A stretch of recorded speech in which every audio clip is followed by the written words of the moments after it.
رسول اللہ صلی اللہ علیہ وسلم نے فرمایا، جس نے مجھ پر ایک مرتبہ درود بھیجا اللہ تعالیٰ اس پر 10 رحمتیں نازل فرمائے گا، اس کی 10 غلطیاں معاف کر دی جائیں گی اور اس کے 10 درجات بلند کر دیے جائیں گے۔ قال رسول اللہ صلی اللہ علیہ وسلم، من صلی علی صلاة واحدة صلی اللہ علیہ 10 صلوات وحطت عنہ 10 خطیئات ورفعت له 10 درجات۔ کتنی زیادہ فضیلت ہے درود پڑھنے کی۔ ایک دفعہ درود پڑھنے سے کیا ملتا ہے؟ 10 رحمتیں آتی ہیں اور 10 غلطیاں معاف ہوتی ہیں اور 10 درجات بلند ہوتے ہیں۔ تو کس قدر اس کی فضیلت ہے۔ اب یہ کہ جب کوئی بیمار ہو تو اسے اس بیماری کے علاج کے لیے درود شریف کی کثرت کر دینی چاہیے۔ نبی کریم صلی اللہ علیہ وسلم پر کثرت سے درود بھیجیں۔ پہلے ہم یہ سارے درود ایک دفعہ پڑھیں گے، پھر اس کے بعد ہم درود شریف پر بات بھی کریں گے۔ اللهم صل على محمد وعلى آل محمد۔ اے اللہ محمد اور آل محمد پر رحمت نازل فرما۔ اللهم صل على محمد النبي الأمي وعلى آل محمد۔ اے اللہ محمد پر جو نبی امی ہے اور آل محمد پر رحمت نازل فرما۔ اللهم صل على محمد وأزواجه وذريته كما صليت على آل إبراهيم وبارك على محمد وأزواجه وذريته كما باركت على آل إبراهيم إنك حميد مجيد۔ اے اللہ رحمت نازل فرما محمد پر اور آپ کی بیویوں پر اور آپ کی اولاد پر، جیسا کہ تو نے رحمت نازل فرمائی آل ابراہیم پر، اور اپنی برکت نازل فرما محمد پر اور آپ کی بیویوں اور آپ کی اولاد پر، جیسا کہ تو نے برکت نازل فرمائی آل ابراہیم پر، بے شک تو بہت تعریف والا ہے، خوب شان والا ہے۔ اللهم صل على محمد وعلى آل محمد كما صليت على إبراهيم وعلى آل إبراهيم إنك حميد مجيد۔ اللهم بارك على محمد وعلى آل محمد كما باركت على إبراهيم وعلى آل إبراهيم إنك حميد مجيد۔ اے اللہ رحمت نازل فرما محمد پر اور آل محمد پر، جیسا کہ تو نے رحمت نازل فرمائی ابراہیم پر اور آل ابراہیم پر، بے شک تو بہت تعریف والا خوب شان والا ہے۔ اے اللہ برکت نازل فرما محمد پر اور آل محمد پر، جیسا کہ تو نے برکت نازل فرمائی ابراہیم پر اور آل ابراہیم پر، بے شک تو بہت تعریف والا خوب شان والا ہے۔ سوال یہ پیدا ہوتا ہے کہ انسان بیماری کی صورت میں درود شریف کیوں پڑھے؟ اس کے پیچھے کیا حکمت ہے؟ درود شریف ہم نماز میں بھی پڑھتے ہیں، صبح شام کے اذکار میں بھی پڑھتے ہیں، ویسے بھی پڑھتے ہیں، لیکن بیماری کے دوران کسی مریض کو خاص طور پر درود شریف کی تلقین کرنا، سب سے پہلی بات یہ کہ جو ایک بار بھی پڑھے گا اس پر اللہ تعالیٰ کی 10 رحمتیں آئیں گی، اور جب اللہ تعالیٰ کی رحمت ہوگی تو پھر کیا ہوگا؟ یعنی درود شریف اللہ سبحانہ تعالیٰ کی رحمت لانے کا ذریعہ ہے۔ انسان سوچتا ہے نا کہ میں کوئی ایسا کام کروں جس کی وجہ سے مجھ پر اللہ تعالیٰ کی رحمت نازل ہو۔ ہم سب یہ چاہتے ہیں، ہم بولتے بھی رہتے ہیں اللہ آپ پر رحمت فرمائے، رحمہ اللہ۔ تو پھر کوئی ایسا کام کرنا چاہیے کہ جس سے رحمت آئے، اور ان میں سے آسان ترین کام درود شریف پڑھنا ہے۔ اگر اللہ کی رحمت ہو گئی تو بیماری باقی رہ سکتی ہے؟ نہیں رہے گی۔ اور پھر اس میں آپ دیکھیے کہ درود شریف میں رحمت کے ساتھ ساتھ برکت کی بھی آپ نے بات پڑھی. تو جس پر رحمت اور برکت ہو جائے وہ پھر کبھی خیر سے خالی نہیں رہ سکتا، اس کی پریشانی دور ہوگی ہی ہوگی انشاءاللہ. اور پھر آپ دیکھیے 10 غلطیاں معاف ہو جائیں گی. اب ہماری بہت سی بیماریاں، ہمارے اوپر آنے والی مشکلات ہماری اپنی ہی غلطیوں کا نتیجہ ہوتی ہیں. تو جب ہماری غلطیاں معاف ہونے لگیں گی تو اس کا فائدہ کیا ہوگا؟ انشاءاللہ شفا ہوگی. ہم جس مقصد کے لیے پڑھ رہے ہیں درود شریف وہ مقصد پورا ہوگا. اور پھر 10 درجات بلند ہوں گے. جب درجات بلند ہوں گے آپ اللہ کے قریب ہوں گے، قرب پائیں گے، اللہ کی نظروں میں اچھے انسان بنیں گے، تو انشاءاللہ اللہ سبحانہ وتعالیٰ آپ کی دعائیں سنے گا. تو درود شریف جو ہے یہ ایک تیر بہدف ہدف کا مطلب ہے جو آپ کا گول ہے، ٹارگٹ ہے، جہاں آپ چاہتے ہیں کہ جا کے وہ چیز لگے یا وہ چیز ہو جائے. تو یہ ایک نسخہ ہے بہترین جس کو ہم عام طور پر اگنور کر دیتے ہیں. قرآن مجید میں سورۃ الاحزاب میں آیت نمبر 56 اللہ سبحانہ تعالیٰ اہل ایمان کو حکم دیتے ہیں ان اللہ وملائکتہ یصلون علی النبی یا ایہا الذین آمنوا صلوا علیہ وسلموا تسلیما. بے شک اللہ اور اس کے فرشتے نبی پر صلات بھیجتے ہیں، درود بھیجتے ہیں. اے لوگو جو ایمان لائے ہو اس پر صلات بھیجو اور سلام بھیجو. خوب سلام بھیجنا، خوب یعنی زیادہ سے زیادہ. یہاں لفظ صلات کو ہم نے صلات سے ہی ترجمہ کیا. صلات کا ایک مطلب رحمت بھی ہے، ذکر خیر بھی اور دعا بھی. یعنی لفظ صلات جب ہم کہتے ہیں اللہم صلی علی، تو جب اللہ تعالیٰ کی طرف منسوب ہو تو رحمت مراد ہوتی ہے. فرشتے اور مومنین ذکر خیر کرتے ہیں، آپ کا دعائیں کرتے ہیں. تو صلات ایک بہت جامع لفظ ہے. اس لیے جب ہم نبی صلی اللہ علیہ وسلم پر صلات بھیجتے ہیں تو اس کا مطلب ہے کہ اللہ سبحانہ تعالیٰ سے ہم دعا کرتے ہیں کہ اللہ تعالیٰ آپ پر رحمت نازل فرمائے. اور جب کوئی کسی کے لیے رحمت کی دعا کرتا ہے تو اس کا کیا فائدہ ہوتا ہے؟ فرشتے اس کے لیے وہ دعا کرتے ہیں، اور فرشتے جو صلات بھیجتے ہیں وہ آپ کے لیے برکت کی دعائیں کرتے ہیں. ایک اور قول کے مطابق فرشتوں کی طرف سے صلات استغفار کرنا اور آپ کے لیے رحمت کی دعا کرنا ہے. اور امت جو آپ کی طرف صلات بھیجتی ہے جس کو درود کا ترجمہ کیا جاتا ہے اردو میں، تو اس کا مطلب ہے آپ کے لیے دعا کرنا. اور یہ بھی کہا جاتا ہے کہ اس کا مطلب ہے آپ کے حکم کی تعظیم کرنا. آپ کے حکم اور آپ کے جو فرامین ہیں مثلاً احادیث ہیں ان کی تعظیم، یعنی ان کو ایک امپورٹنس دینا اپنی زندگی میں، جو بھی آپ نے فرمایا یا جو آپ نے کیا. تو درود بیسیکلی نبی صلی اللہ علیہ وسلم کے ہم پر احسانات کا شکر ادا کرنا ہے کہ آپ نے ہمارے ساتھ بہت خیر و بھلائی کی ہے. اور یہ ایک ثابت شدہ بات ہے کہ نبی صلی اللہ علیہ وسلم نے ہمیں ایک ایسا کامل دین دیا ہے کہ جو آج تک تحریف سے محفوظ ہے، جبکہ پچھلی امتوں کی کتابیں اور ان کے احکامات جو تھے ان کے اندر تحریف ہو گئی تھی. اور یہ تاریخ کا ایک بڑا مشکل دور تھا جب آپ نے یہ کام کیا، آسان نہیں تھا، بہت مخالفتیں ہوئی تھی. آپ نے سیرت پڑھی ہوگی، بچپن سے ہی ہم پڑھتے رہتے ہیں، پہلی جماعت سے کچھ نہ کچھ شروع ہو جاتا ہے سلسلہ. تو اس میں آپ نے دیکھا ہوگا کہ سب سے پہلے مکی دور ہی آتا ہے. کتنی شدید مخالفت ہوئی تھی آپ کی، کتنی مشکلات ہوئی تھی. یہ یعنی ایک مشکل ترین مشن تھا. اور اس میں آپ کے ساتھی، آپ کے صحابہ، آپ کے خاندان نے ہر وہ قربانی پیش کی جو اس کام کو مکمل کرنے کے لیے ضروری تھی. اگر وہ پیچھے ہٹ جاتے تو پھر یہ سب نعمتیں ہم تک نہ پہنچتی.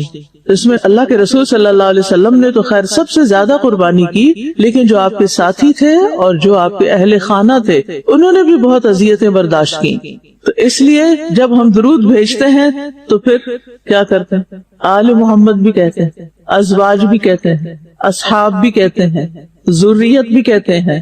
ان سب کے لیے ہم دعائے رحمت کیوں مانگتے ہیں؟ کس وجہ سے؟ کہ ان سب نے بہت قربانیاں کی تھی. کس لیے؟ دین کی حفاظت کے لیے، دین کو لوگوں تک پہنچانے کے لیے. اور الحمدللہ ہم سب بھی اسی سلسلے کی ایک کڑی ہیں.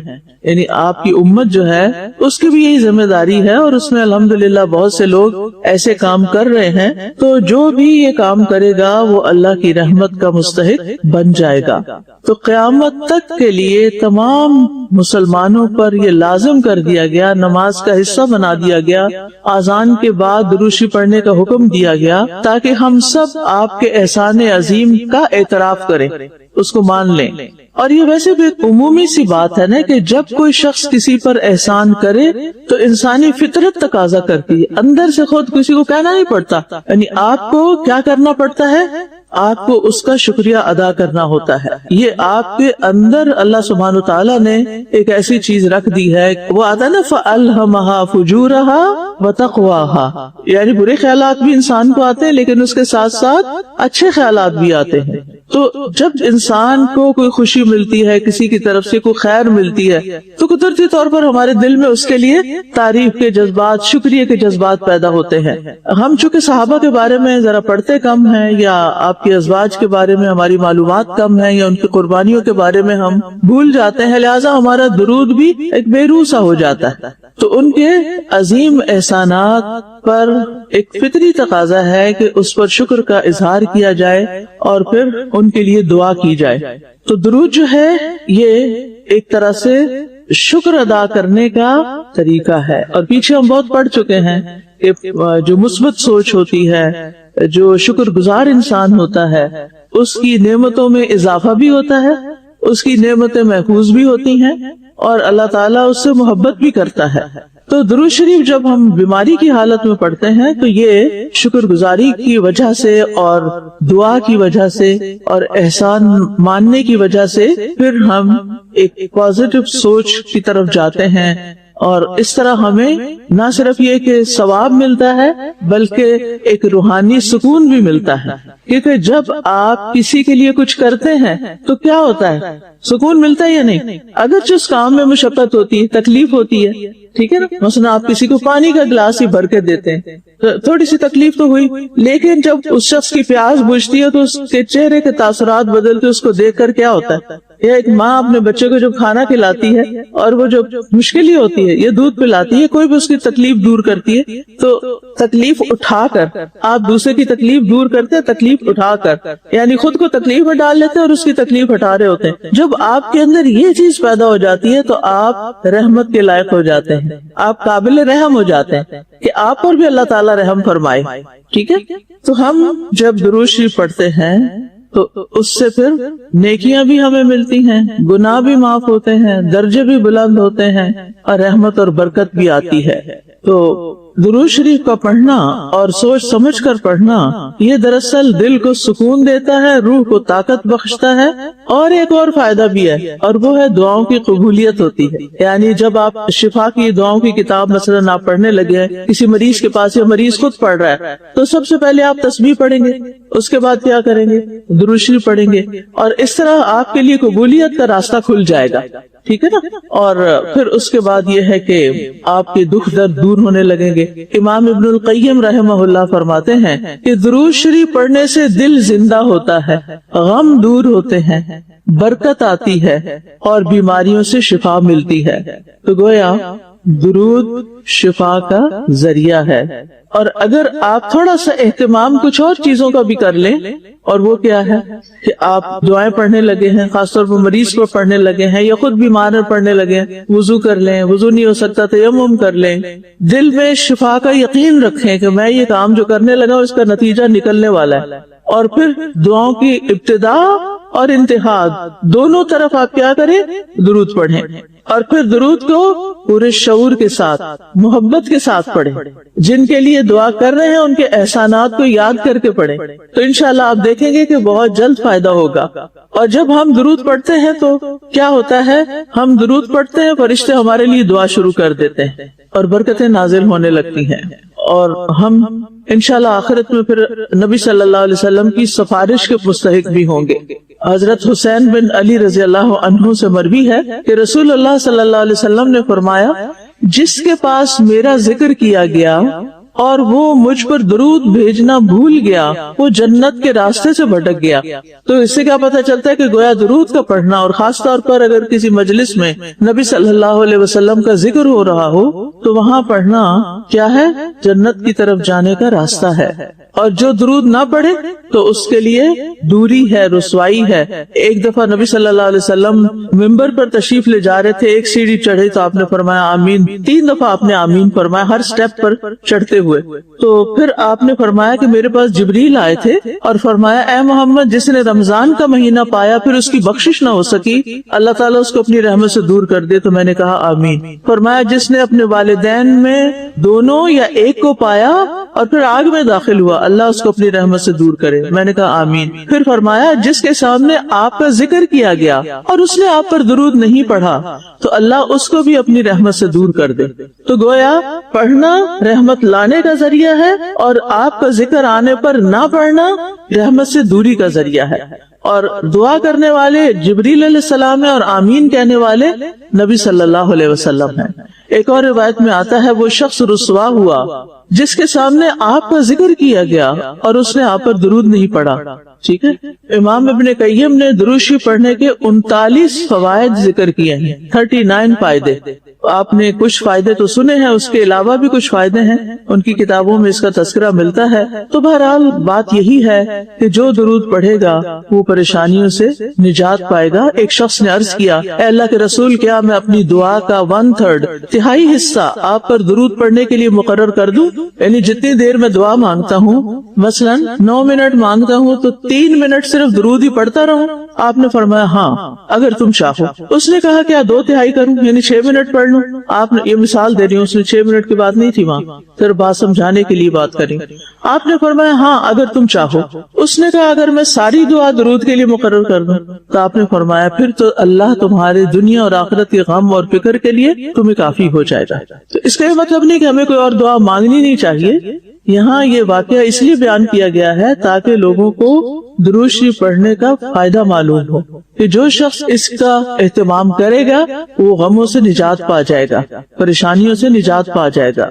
امام ابن تیمیہ کہتے ہیں یہ انتہا ہے جس کے ساتھ انسان اپنے لیے نفع اور خیر طلب کرتا ہے اور نقصان سے بچ سکتا ہے، کیونکہ دعا میں مطلوب کا حصول اور خدشے والی چیز کو دور کرنا طلب کرنا ہوتا ہے، یعنی وہ طلب ہوتی ہے ہماری کہ ہمیں خیر ملے اور شر ہم سے دور ہو جائے۔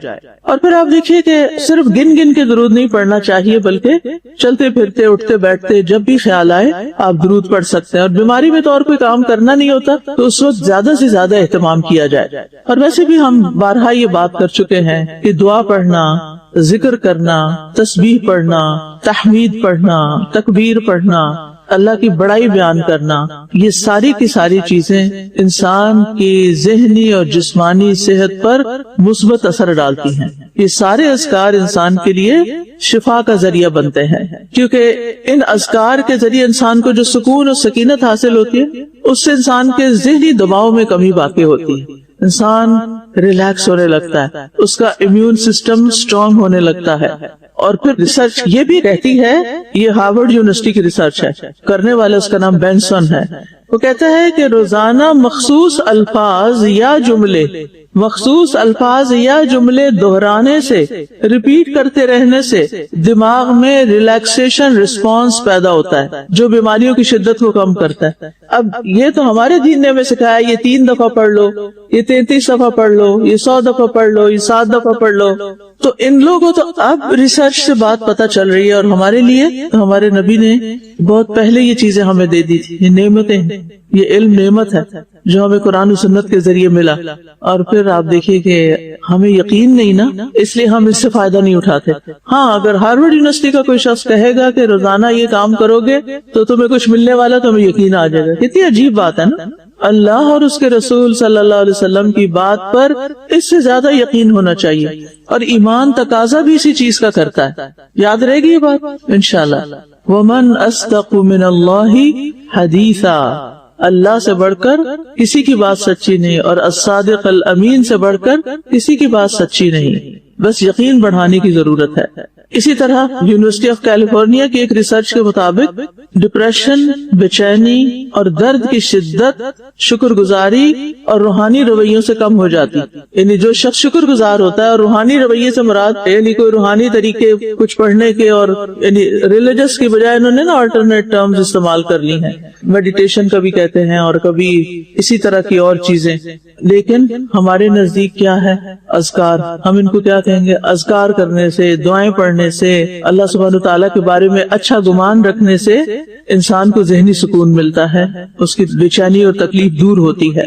ایک اور تحقیق کے مطابق مسلسل دینی اذکار کا عمل کرنے والوں میں بیماری سے جلد صحت یابی کی شرح زیادہ دیکھی گئی. وہ دوسرے مریضوں کے مقابلے میں جلد صحت یاب ہوئے. اسی طرح کہا جاتا ہے کہ EEG یہ الیکٹرانک وے ہے ایک دماغ کی لہروں کو جاننے کا، اس کے مطالعے سے یعنی وہ کچھ انسٹرومنٹس وغیرہ لگا دیتے ہیں اور پھر اسکرین پہ دیکھتے ہیں اور سنواتے ہیں کچھ، اور پھر دیکھتے ہیں کہ کیا چینجز آ رہی ہیں برین ویوز میں. تو وہ کہتے ہیں کہ ذکر اور دعا کے دوران دماغ کی الفا ویوز ہوتی ہیں جو سکون اور فوکس کی علامت ہوتی ہیں، ان میں اضافہ ہو جاتا ہے. ٹھیک ہے، تو مطلب یہ باتیں کرنے کا یہ ہے کہ یہ بات تحقیق سے بھی اب ثابت شدہ ہے جو ہمیں وحی الہی کے ذریعے مفت میں مل گئی تھی. تو خلاصہ یہی ہے کہ ہم کیا کریں؟ پوری توجہ کے ساتھ، مثبت سوچ کے ساتھ کہ اس کا فائدہ ہونا ہے، دل جمعی کے ساتھ، خوشی کے ساتھ اذکار کریں، درود شریف پڑھیں. اور ویسے ہمیں تاکید بھی کی گئی ہے، نبی صلی اللہ علیہ وسلم نے فرمایا جس کے پاس میرا ذکر کیا گیا وہ ضرور مجھ پر درود بھیجے. لیکن کچھ لوگ نبی صلی اللہ علیہ وسلم کا ذکر کرتے ہیں تو پھر نبی سلم کہہ دیتے ہیں. کیا ایسا کہنا چاہیے؟ نہیں، پورا درود پڑھنا چاہیے صلی اللہ علیہ وسلم. یہ پورا درود ہے، پوری دعا ہے، کمپلیٹ سینٹنس ہے. اسی طرح اللہم صلی وسلم وبارک علی محمد، اس میں صلاۃ بھی، سلام بھی اور برکت کی دعا بھی تینوں آ گئے. جملہ چھوٹا سا ہے، ایسے بھی پڑھ سکتے. عام طور پر مقرر حضرات خطبوں میں بھی پڑھتے ہیں اس کو، اور ویسے بھی دعائیں پڑھنے سے پہلے اس کو پڑھا جائے گا، اور خصوصاً اذان سننے کے بعد بھی اس کا اہتمام کرنا چاہیے. دنوں میں جمعے کا دن اور رات دونوں اس کام کے لیے مخصوص ہیں. نبی صلی اللہ علیہ وسلم نے فرمایا جمعہ کے دن اور رات کو کثرت سے مجھ پر درود پڑھا کرو. اور دوسری روایت میں آتا ہے مجھ پر جمعے والے دن کثرت سے درود پڑھا کرو، کیونکہ ابھی میرے پاس جبریل علیہ السلام اپنے رب عز و جل کے پاس سے آئے تھے کہ اللہ تعالیٰ نے فرمایا کہ روئے زمین پر جو مسلمان بھی آپ پر ایک بار درود پڑے گا تو میں اور میرے فرشتے اس پر 10 بار رحمت کریں گے. یعنی اللہ تعالیٰ رحمت بھیجیں گے اور فرشتے رحمت کی دعا کریں گے. ٹھیک ہے، تو اس لیے مختلف مواقع پر درود کا اہتمام کرنا چاہیے. امام سفیان ثوری کہتے ہیں اگر حدیث پڑھنے والے کو کوئی اور فائدہ نہ بھی ہو تو اس کو یہ فائدہ ضرور حاصل ہوتا ہے کہ وہ رسول اللہ صلی اللہ علیہ وسلم پر درود بھیجتا رہتا ہے. جب تک وہ حدیث کی کتاب پڑھتا رہتا ہے اس پر اللہ کی رحمت نازل ہوتی رہتی ہے. جب تک آپ حدیث کی کتاب پڑھتے رہتے ہیں آپ پر اللہ کی رحمت نازل ہوتی رہتی ہے. تو رحمت پانے کے لیے کیا کریں؟ حدیث پڑھتے رہیں. ضروری نہیں کہ کورس میں کوئی کتاب ہو تو پھر ہی پڑھیں، اس کے علاوہ بھی طریقے سوچیں کہ آپ کیا پڑھ سکتے ہیں. حدیث کی کوئی بھی کتاب آپ شروع کر لیں، 2 حدیثیں روز پڑھ لیں، 3 پڑھ لیں، علم وحی میں اضافہ ہوگا، برکتیں نازل ہوں گی. اور آپ کو پتا ہے کہ ترکی میں خاص طور پر یہ رواج تھا کہ جب ان پر کوئی مشکل آتی تھی تو وہ بخاری کا ختم کرتے، مل کے سارے لوگ بیٹھے پوری بخاری پڑھ لیتے کیونکہ بے شمار دفعہ اس میں درود آتا. اچھا، ایک اور بات یہ بھی یاد رکھیے کہ درود پڑھنے کے لیے کوئی جگہ مخصوص نہیں کہ مصلی پر ہی بیٹھے ہوں، کہیں بھی پڑھ سکتے ہیں. اور اس کے علاوہ تعداد بھی مقرر نہیں کہ اتنی دفعہ ضرور پڑھنا ہے، سوائے صبح شام کے اذکار کے 10 دفعہ اس میں بتایا گیا. پھر آپ دیکھیے کہ ایک سوال کیا جاتا ہے کیا پیریڈز میں درود شریف پڑھ لیں؟ یہ سوال کرتے ہیں نا لوگ. پیریڈز کی حالت، نفاس کی حالت درود شریف پڑھنے میں رکاوٹ نہیں ہے، آپ پڑھ سکتے ہیں. ٹھیک ہے، بغیر وضو کے بھی پڑھ سکتے ہیں. وضو کے ساتھ پڑھنا زیادہ افضل ہے لیکن بغیر وضو کے بھی آپ پڑھ سکتے ہیں. اچھا، بعض لوگ کئی ہزار دفعہ پڑھتے ہیں دن میں درود. آپ کو پتا ہے، یعنی کچھ لوگوں کو میں نے خود پرسنلی دیکھا کہ وہ ہر وقت ذکر کریں، ان کے ہونٹ ہل رہے ہوتے ہیں. تو میں نے پوچھا کہ آپ کیا پڑھتے ہیں؟ تو انہوں نے کچھ تعداد بتائی جو مجھے یاد نہیں. ان کی والدہ نے شاید ان کو سکھایا تھا اور اس وقت سے وہ مسلسل پڑھتی رہتی ہیں. اور ان کے شوہر حافظ ہیں اور وہ دن اور رات میں قرآن پڑھ لیتے، چلتے پھرتے کام کاج کرتے، یعنی ان کا روٹین ہے روزانہ کا. کیسے کیسی ہمتیں ہیں لوگوں کے پاس، کیسے کیسے اللہ نے ان کے لیے رحمت اور برکت کے دروازے کھولے. وہ کون سی چیز ہے جو ہم ایسی کر رہے ہیں جو عام لوگ نہ کرتے ہیں؟ کوئی تو ہونی چاہیے. ایک ایکسٹرا مائل تو جانا چاہیے. ہمیں کس کو فالو کرنا چاہیے؟ ان کو جو نیکیوں میں ہم سے آگے ہیں یا جو پیچھے ہیں. لیکن نارملی ہم کیا کرتے ہیں، وہ بھی تو نہیں کر رہا، ابھی اس نے بھی نہیں کیا، وہ تو مجھ سے زیادہ جانتا ہے، اس نے بھی نہیں کیا، تو کیا فرق پڑتا ہے، یہ کر لے پھر میں بھی کر لوں گی. میرے لیے کوئی رول ماڈل ہی نہیں، کوئی انسپریشن ہی نہیں، میں کیا کروں، کوئی موٹیویشن نہیں. یہ نہ سوچا کریں. آپ موٹیویشن بنے دوسروں کے لیے، آپ انسپریشن بنے دوسروں کے لیے، آپ لیڈ کریں دوسروں کو. صرف فالوور بن کے ہی جینا ہے، خود اپنے طور پہ کچھ نہیں کرنا اور اپنی طرف سے دوسروں کے لیے خیر نہیں عام کرنی. تو سستی سے باہر نکلیں اور سستی دور کرنے کے لیے بھی درود پڑھیں. اور ایک فائدہ یہ بھی ہوگا کہ جتنا آپ درود پڑھیں گے نا، آپ کو نبی صلی اللہ علیہ وسلم سے محبت ہو جائے گی. اور یہ محبت اتنی خوبصورت چیز ہے کہ آپ سوچ ہی نہیں سکتے. آپ کو پھر اپنی تنہائی میں کیا نہیں ہوگا، کوئی ڈپریشن نہیں ہوگا. تو جس انسان سے اللہ کو محبت ہو پھر اس کے مسئلے کیسے حل نہیں ہوں گے؟ اللہ سبحانہ وتعالیٰ اس کے لیے بہترین چیزیں کیوں نہیں کریں گے؟ تو اس طرح یہ درود جو ہے وہ دعا سے بھی بازی لے جاتا ہے کہ انسان اللہ کی محبت حاصل کر لیتا ہے اور اس کے نتیجے میں دعائیں قبول ہوتی ہیں اور اللہ تعالیٰ کی طرف سے رحمتیں آتی ہیں، درجے بلند ہوتے ہیں، گناہ معاف ہوتے ہیں. لیکن اس کا یہ مطلب ہرگز نہیں کہ آپ باقی دعائیں نہ مانگیں، کیونکہ خود نبی صلی اللہ علیہ وسلم نے ساری دعائیں مانگی ہیں. یہ جو ہم آپ کو جتنی بھی دعائیں سکھا رہے ہیں یہ مسنون دعائیں ہیں، ان کو دعا سمجھ کے پڑھیں اور اس کو ریپیٹڈلی پڑھیں، کیونکہ دعا میں تکرار بھی ضروری ہے. ہم آداب میں پڑھ چکے ہیں، اصرار ضروری ہے، تکرار ضروری ہے، افتقار ضروری ہے. تو اپنی محتاجی، اپنی عاجزی، اپنی ہمبلنس کو ظاہر کرتے ہوئے اللہ تعالیٰ سے مانگتے رہیں. تو درود جو ہے اس کے بارے میں جو قرآن مجید میں آتا ہے، ان اللہ وملائکتہ یصلون علی النبی، اللہ سبحانہ وتعالیٰ خود اور اس کے فرشتے نبی صلی اللہ علیہ وسلم پر درود بھیجتے ہیں. اللہ سبحانہ وتعالیٰ درود بھیجتے ہیں، اس کا کیا مطلب ہے؟ یعنی اللہ سبحانہ وتعالیٰ ملائے اعلیٰ میں، آسمانوں کی بلند مجلس میں اپنے بندے، اپنے نبی محمد صلی اللہ علیہ وسلم کی تعریف کرتے ہیں، ان کے بلند مرتبے اور ان کی بلند شان کی خبر دیتے ہیں. اللہ تعالیٰ ان کی خود تعریف کرتے ہیں، ثنا کرتے ہیں، آپ پر رحمتیں اور برکتیں نازل کرتے ہیں. اور فرشتے بھی درود بھیجتے ہیں، جیسے فرشتے تسبیح کرتے ہیں نا، اور جیسے کائنات کی باقی چیزیں سب اللہ کی حمد و ثنا کرتے ہیں، تو نبی صلی اللہ علیہ وسلم پر بھی فرشتے درود بھیجتے ہیں. اور ان کا درود بھیجنا کیا ہے کہ آپ کے لیے رحمت اور مغفرت اور بلندی درجات کی دعا. یعنی ایک تو فرشتے ایمان والوں کے لیے دعا کرتے ہیں، دوسرا یہ کہ فرشتے نبی صلی اللہ علیہ وسلم کے لیے خاص دعائیں کرتے ہیں. تو اگر اللہ تعالیٰ ان پہ درود بھیجتا ہے، ان پہ رحمتیں نازل کرتا ہے، فرشتے درود بھیجتے ہیں، تو پھر اہل ایمان کو کیا کرنا چاہیے؟ پہلے اللہ تعالیٰ اور فرشتوں کی بات کی گئی تاکہ ہمارے اندر بھی شوق پیدا ہو کہ ہم بھی درود بھیجیں. یا ایھا الذین آمنوا صلوا علیہ وسلموا تسلیما، کہ اے ایمان والو تم بھی آپ پر خوب درود اور سلام بھیجو، صلاۃ و سلام بھیجو. یعنی پہلے آسمان والوں کی خبر دی گئی کہ فرشتے ایسا کر رہے ہیں، پھر زمین والوں کو حکم دیا جا رہا ہے کہ تم بھی ایسا کرو. قرطبی کہتے ہیں اس آیت کے ذریعے اللہ نے اپنے رسول کو آپ کی زندگی میں، یعنی رسول اللہ صلی اللہ علیہ وسلم کی زندگی میں اور آپ کی وفات کے بعد آپ کو شرف و مرتبہ بخشا ہے اور آپ کے مقام اور مرتبے کو بیان کیا ہے کہ آپ کا کیا مقام ہے، تاکہ ہم ایمان والے اس مقام کو سمجھیں. تو دوسرے لفظوں میں آپ صلی اللہ علیہ وسلم کے لیے اوپر کے جہان اور نیچے کے جہان میں تعریفیں ہوتی ہیں.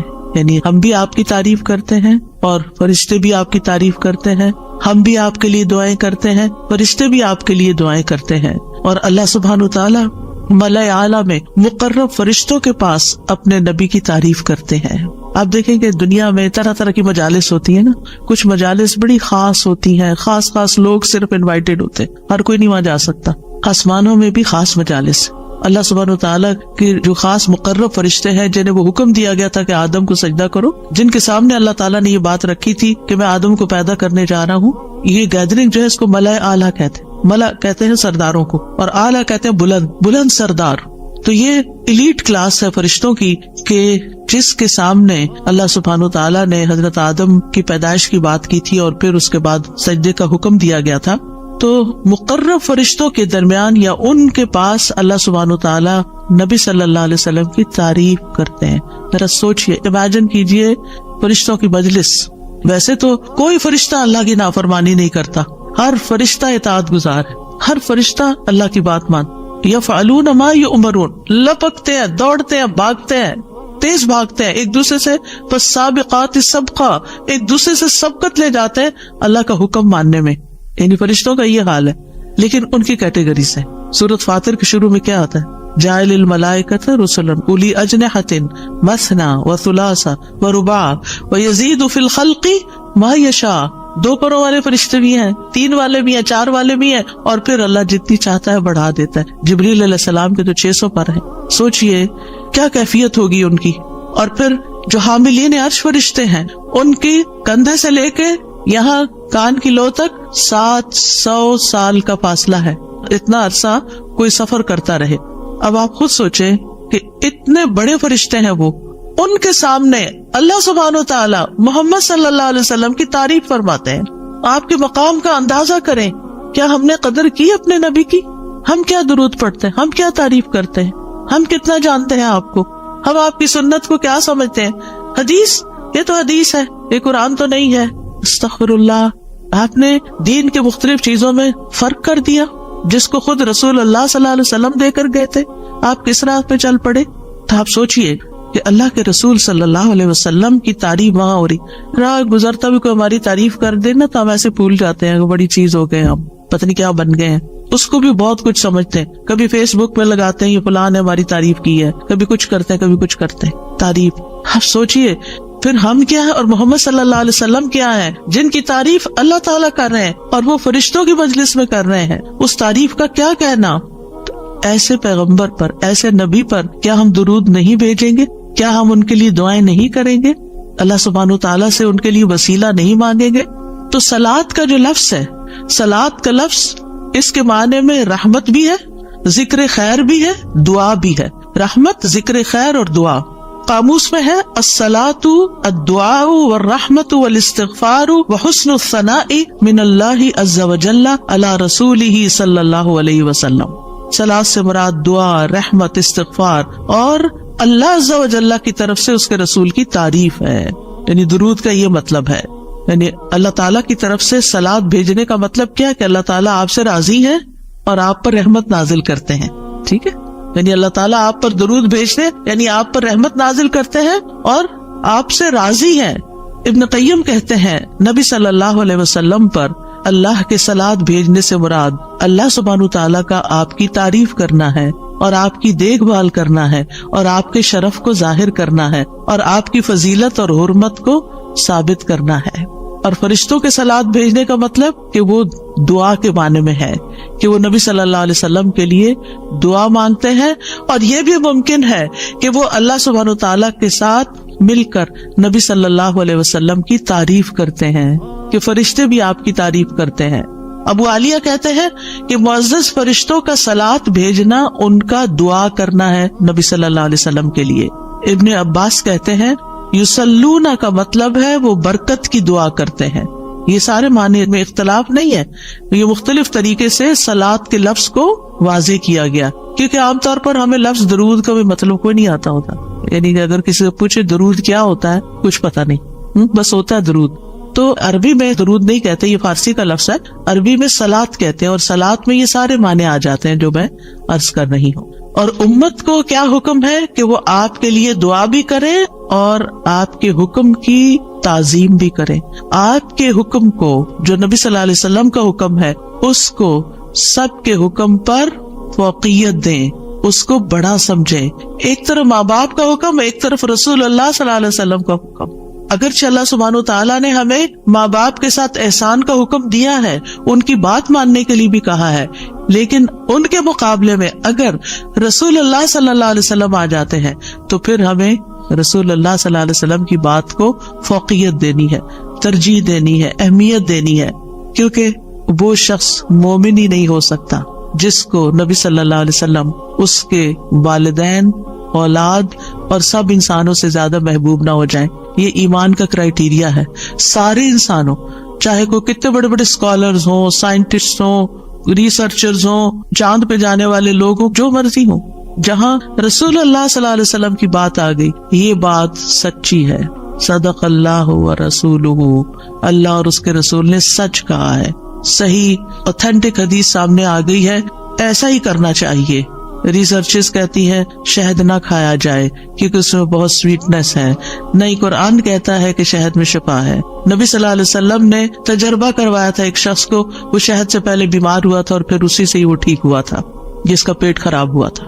ہمارا یقین ہے اگر شہد خالص ہے، شہد شہد ہے، کچھ اور نہیں، تو پھر اسی میں ہی شفا ہے. یہ ہو نہیں سکتا کہ جو بات قرآن کہہ دے اور جو بات نبی صلی اللہ علیہ وسلم کہہ دے پھر اس میں کوئی شک باقی رہے. کوئی شک نہیں، ہمیں اس شک کو دل سے نکالنا ہے. دو چیزیں ایمان میں خلل ڈالتی ہیں، شبہات اینڈ شہوات. کیونکہ جب ہمارے اندر ڈاؤٹس آ جاتے ہیں نا کسی چیز کے بارے میں، تو پھر ہمارا یقین اٹھ جاتا ہے، پھر ہمارا عمل کمزور ہو جاتا ہے. اور اسی طرح جب ہماری خواہشات آگے آ جاتی ہیں تو پھر ہم لیزی ہو جاتے ہیں، ہم اپنی مرضی پسند کے محبوب کام کرنے لگتے ہیں اور دوسرے کاموں کو پیچھے کر دیتے ہیں، چاہے وہ ہمارے لیے زیادہ فائدے کی کیوں نہ ہو. ابن قیم کہتے ہیں ہمارا آپ پر صلات بھیجنا یہ ہے کہ ہم اللہ تعالیٰ سے مطالبہ کرتے ہیں، ہم اللہ تعالیٰ سے دعا کرتے ہیں، اللہم، کہ اے اللہ ہمارے نبی کی اور بھی زیادہ تعریف کریں اور آپ کی فضیلت اور شرف کو ظاہر کریں اور آپ کی تکریم اور اپنی قربت کا آپ ان کے لیے اظہار کریں. یعنی اے اللہ تعالیٰ آپ ان کو اور زیادہ محبوب بنا لیں، اور زیادہ ان کو عزت دیں، اور زیادہ ان کے درجے بلند کریں. اور یہ سچے دل سے تو دعا اسی کی ہوگی نا جو نبی صلی اللہ علیہ وسلم سے محبت کرتا ہوگا اور آپ کی اہمیت کو جانتا ہوگا. ان لوگوں کو درود کیا درود ہوگا جو نبی صلی اللہ علیہ وسلم کو وہ عزت اور مقام دیتے ہی نہیں جو واقعی ان کا ہے. کیونکہ جب تک کسی سے محبت نہ ہو تو اس کے لیے اس درجے کی دعا بھی نہیں ہو سکتی. چاہے دن میں کوئی 10 دفعہ آپ سے کہنے میرے لیے دعا کرو، آپ کریں گے، لیکن اس پیار سے وہ دعا نہیں نکلے گی جس پیار سے وہ دعا نکلے گی جس سے آپ کے لیے محبت. وہ نہ بھی کہتا آپ اس کے لیے دعائیں کرتے رہتے ہیں. اور پھر یہاں پر اس آیت میں صرف صلات کی بات نہیں بلکہ کیا فرمایا، وَسَلِّمُوا تَسْلِيمًا. سلموا، آپ کو سلام کا تحفہ بھی دیں. صرف صلات نہیں بلکہ سلام بھی کریں. تسلیم کا کیا مطلب ہے کہ آپ پر خیر و برکات نازل ہوں، آپ پر اللہ کی رحمتیں اور سلامتیاں ہوں، اور آپ ہر طرح کی تکالیف اور آفتوں سے محفوظ رہیں، ہر طرح کے نقائص سے پاک رہیں. جب ہم کہتے ہیں نا اللہم صلی علی محمد، درود ویسے تو یوں پورا پڑھتے ہیں اللہم صلی وسلم علی نبینا محمد، تو اس کا مطلب کیا ہے کہ یا اللہ محمد صلی اللہ علیہ وسلم کے لیے آپ کی دعوت میں، یعنی آپ نے جو دعوت دی لوگوں کو اسلام کی طرف، آپ کی امت میں اور آپ کے ذکر خیر میں ہر طرح کی سلامتی لکھ دے، ہر طرح کے نقص سے سلامتی ہو جائے.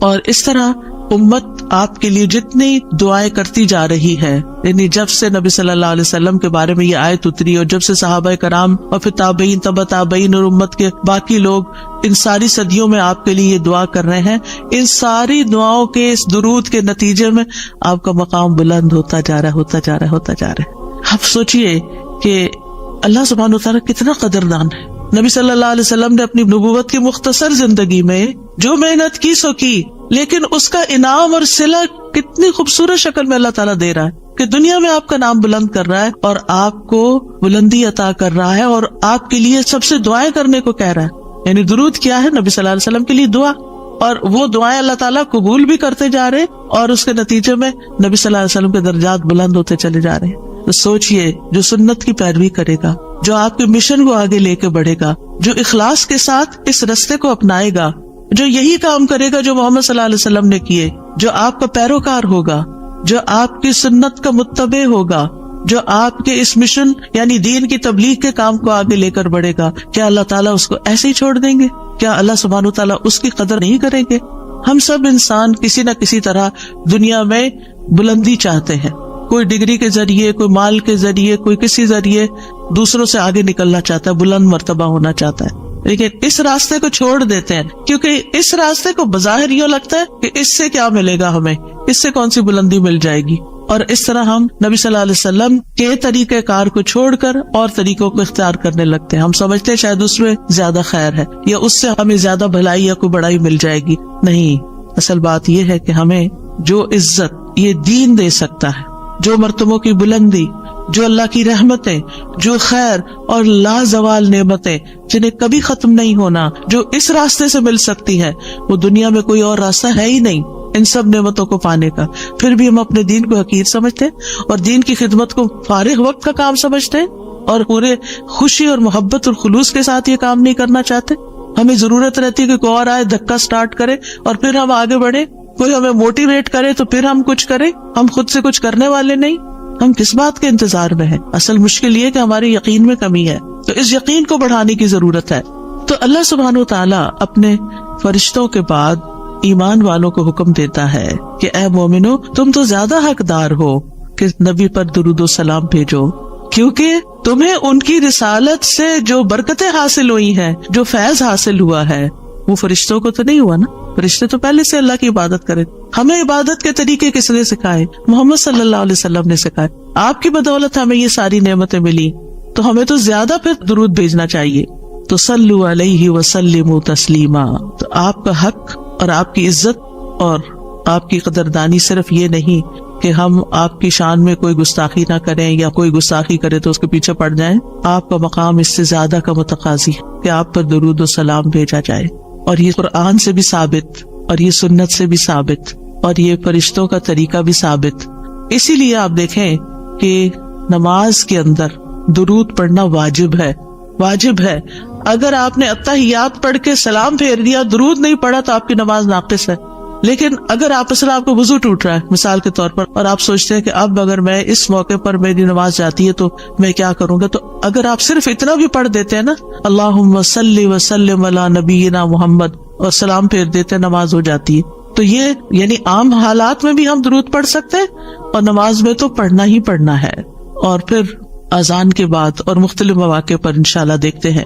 شیخ سعدی کہتے ہیں آپ صلی اللہ علیہ وسلم پر درود بھیجنا اللہ سبحانہ تعالیٰ اور اس کے فرشتوں کی اقتداء ہے، اور جو حقوق ہم پہ عائد ہوتے ہیں اس کا بدلہ دینا بھی مقصود ہے. آپ کی محبت اور آپ کی تکریم کی علامت ہے. جو آپ سے جتنی محبت کرے گا اتنا ہی درود بھیجے گا. پھر یہ اجر و ثواب کے حصول کا ذریعہ بھی ہے. سبحان اللہ. یعنی جب کوئی انسان شکر گزار ہوتا ہے، قدردان ہوتا ہے، تو اللہ تعالیٰ اس کی کیسی قدردانی کرتے ہیں. درود ہم آپ پر پڑھتے ہیں، ثواب ہمیں مل رہا ہوتا ہے. کوئی احسان نہیں ہے کسی پر، آپ کو بھی ساتھ ہی فائدہ ہو گیا.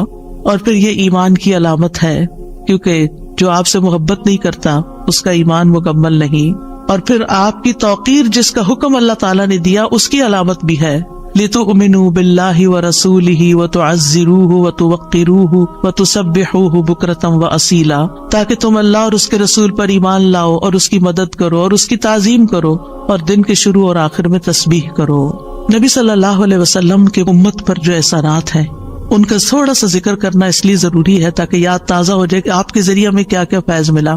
سب سے بڑی بات یہ کہ وہ ہمارے بارے میں بڑے رحیم و شفیق تھے. لَقَدْ جَاءَكُمْ رَسُولٌ مِّنْ أَنفُسِكُمْ عَزِيزٌ عَلَيْهِ مَا عَنِتُّمْ حَرِيصٌ عَلَيْكُمْ بِالْمُؤْمِنِينَ رَءُوفٌ رَحِيمٌ. لوگوں تمہارے پاس تمہیں میں سے ایک رسول آیا ہے، اگر تمہیں کوئی تکلیف پہنچے تو اسے گراں گزرتی، اس کو تکلیف ہوتی ہے. کیا ہمارے اندر بھی دوسروں کے لیے ایسے احساسات ہیں کہ کسی کو تکلیف پہنچے تو ہمیں تکلیف ہو جائے؟ نبی صلی اللہ علیہ وسلم کو ایمان والوں کی تکلیف سے تکلیف پہنچتی تھی. وہ تمہاری فلاح کا حریص ہے. ہم ہیں لوگوں کی فلاح کے حریص کہ ان کو ہدایت ہو جائے، یہ دین کی طرف آ جائے. مومنوں پر نہایت مہربان اور رحم کرنے والا ہے. یہ ہیں ہمارے رسول جن کی گواہی اللہ تعالیٰ نے دی کہ ان کے اندر کے جذبات لوگوں کے لیے کیا ہیں اور ان کا مشن کیا، اور وہ چاہتے کیا ہے آپ کے لیے، اور وہ کتنے شفیق اور مہربان ہے. یعنی ایک دائی کی بنیادی صفت ہونی چاہیے کہ وہ دوسروں سے محبت کرنے والا ہو، دوسروں کی خیر کرنے والا ہو. ہم بعض اوقات دین کا کام کرتے ہوئے اتنے پروفیشنل ہو جاتے ہیں کہ ہماری ٹون بھی بڑی اسپارٹ ہو جاتی ہے اور ہمارا انداز بھی بڑا تحکمانہ ہو جاتا ہے. ہم سمجھتے ہیں کہ ہم صحیح معنی میں خدمت کر رہے ہیں. نہیں، کہیں ایسا نہ ہو کہ اس کی وجہ سے لوگ دین سے ہی دور ہو جائیں. نبی صلی اللہ علیہ وسلم کا یہ طریقہ نہیں تھا. اللہ کی قسم، ہم جتنے سنت کے زیادہ قریب ہوں گے اتنے ہی زیادہ ہم دین کو فائدہ پہنچانے والے ہوں گے، اور جتنے سنتوں سے دور ہو جائیں گے اور آپ کے طریقے سے دور ہو جائیں گے، آپ سے بھی اتنے ہی دور ہو جائیں گے اور دین کو بھی اتنا ہی نقصان پھر دیں گے. نبی صلی اللہ علیہ وسلم مومنوں پر ان کی جانوں سے بھی زیادہ قریب ہیں. النبی اولیٰ بالمؤمنین من انفسہم وازواجہ امہاتہم. یہ نبی مومنوں پر ان کی جانوں سے زیادہ حق رکھنے والا ہے اور اس کی بیویاں ان کی مائیں ہیں. نبی صلی اللہ علیہ وسلم نے فرمایا، دنیا میں کوئی مومن ایسا نہیں جس سے میرا دنیا اور آخرت میں سب سے زیادہ قریب کا رشتہ نہ ہو.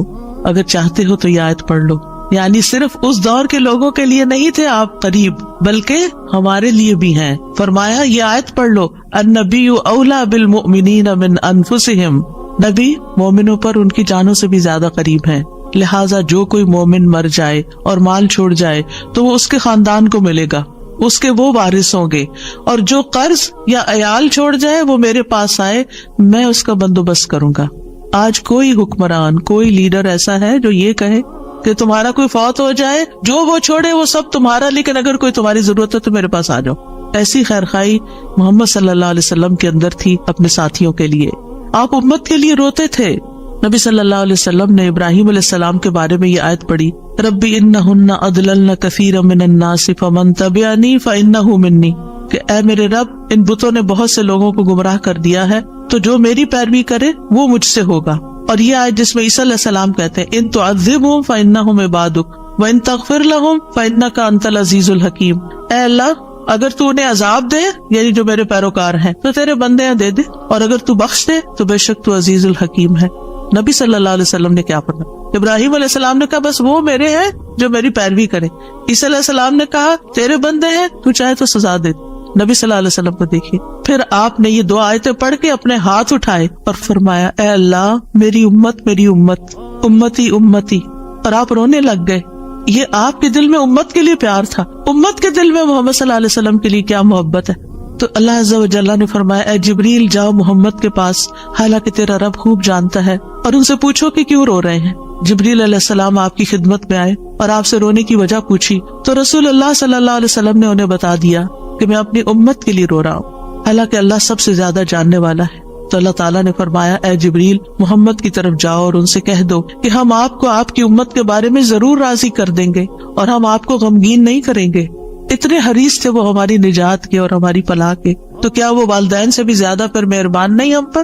ہمارے ماں باپ ہماری دنیا کا غم کرتے ہیں، ہماری دنیا کی فکریں کرتے ہیں، ان کو کھانا کہاں سے ملے گا، ان کے فلاں چیز کا کیا ہوگا، فلاں چیز کا کیا ہوگا۔ نبی صلی اللہ علیہ وسلم ہماری دنیا کے تو پیچھے ہو گیا نا، کہ جس کا عیال ہو قرض دار ہو میرے پاس آ جائے، لیکن ہماری آخرت کی فکر کرتے ہیں کہ میری امت کی بخشش ہوگی کہ نہیں ہوگی۔ ایک دفعہ کوئی لا الہ الا اللہ محمد الرسول اللہ کہہ کر اس دین میں داخل ہو جاتا ہے تو پھر محمد صلی اللہ علیہ وسلم اس کے لیے مہربان ہو جاتے ہیں، اس کے لیے غمگین ہو جاتے ہیں کہ اس کی بخشش ہو جائے۔